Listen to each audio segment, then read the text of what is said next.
Hello friends, Indian premier league અત્યારે ચાલી રહી છે અને અત્યંત રસપ્રદ તબક્કામાં છે.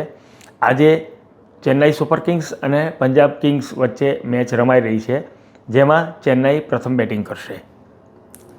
અત્યારે પંજાબની ટીમ માટે ક્વોલિફાય થવાના ચાન્સ છે, જ્યારે ચેન્નાઈ માટે નથી. પરંતુ ઇન્ડિયન પ્રીમિયર લીગમાં કંઈ પણ બની શકે છે. અત્યારે જે રીતે બેંગ્લોર, મુંબઈ, ગુજરાત અને દિલ્હી પહેલે 4 ટીમમાં છે, પણ એવું માની ન લેવાય કે આ ચારે ચાર ટીમ ક્વોલિફાય થશે.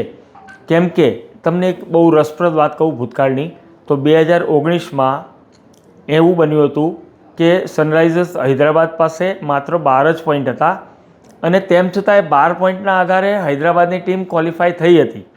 એ વાત અલગ છે કે એલિમિનેટરમાં દિલ્હી સામે તે 2 વિકેટથી હારી ગયું અને ફાઇનલ સુધી પહોંચી ના શક્યું. પરંતુ આ વખતે પણ એમ માની લેવાની જરૂર નથી કે 12 પોઈન્ટ લીધેલી ટીમ કન્ફર્મ જ છે. એટલે તમે પણ નજર નાખતા રહેજો, 12 પોઈન્ટ પછી પણ ટીમ ક્વોલિફાય થઈ શકે છે.